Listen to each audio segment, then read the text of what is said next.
Davey, another big game and another big result for the club. Is it the perfect last couple of games to set us up nicely for the Scottish Cup? Yeah, you're coming off a kind of half-decent run of form, I think, since Ross County. The boys have been magnificent, so I think the players in the change room need to take huge credit for, obviously, the wee bit of form we've had.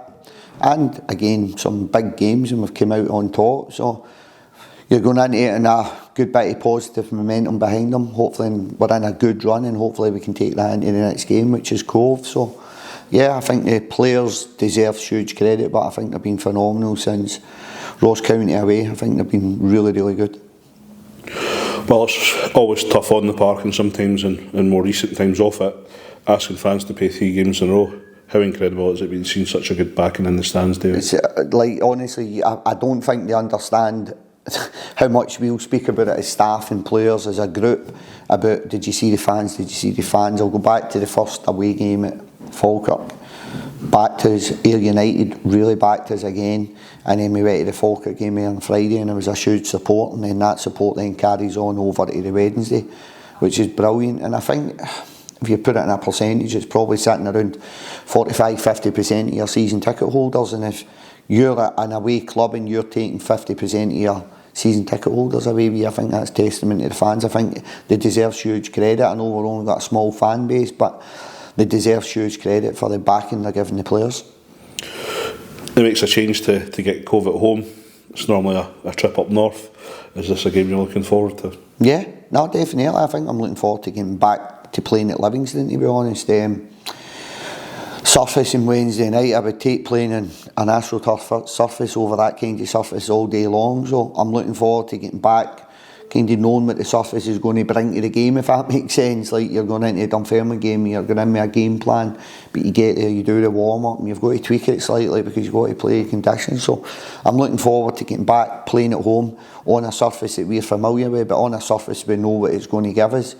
So I'm really looking forward to playing Cove at home. If we played them at home, it's normally away from home, isn't it? I think the last 3-4 years has been away from home.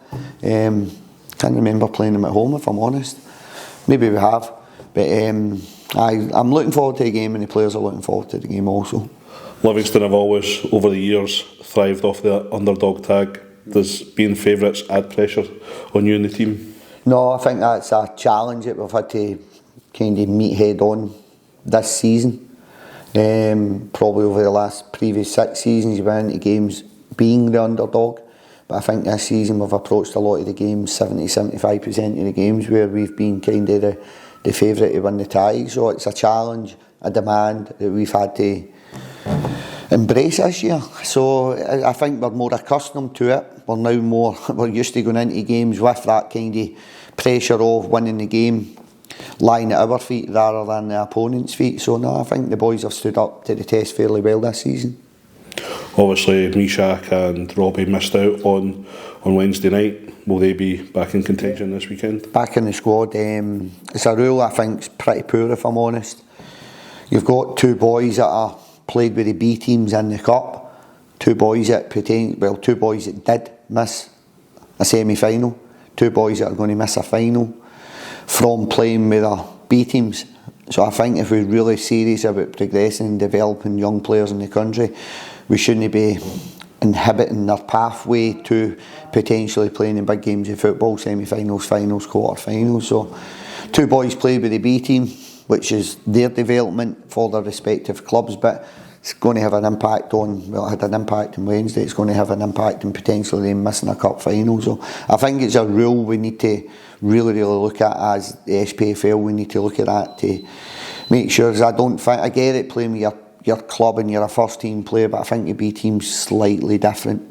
But both boys came out of the squad basically through regulations rather than form or injury, so both boys are available for the game tomorrow. Is there any update on any of the long-term injury? I noticed Liam Soul came back, and obviously Sean Donnellan. Is there any update on Sean? Sean's probably a couple of months away, well, maybe a wee bit less than that to be fair, but he's not played any football at all, so he's had a soft introduction to first team training. I think Sean's next steps probably coming off the bench in reserve games and then try to build him up into starting games of football for the reserves, which I'd imagine somewhere in the region, 4 to 6 weeks, something along the lines. Liam Soule's been back training fairly well.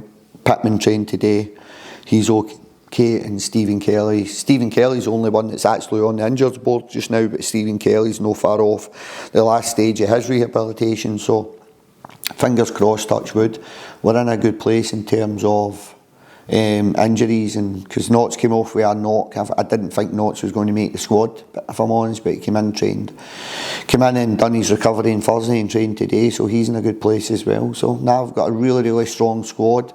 Boys are going to have to fight hard to get their places within that squad. And again, the boys that are on the bench, I think, boys that are starting games of football are probably looking over their shoulders, seeing how strong the squad is, and that's probably getting a wee bit more out of them in terms of their own on-field performances.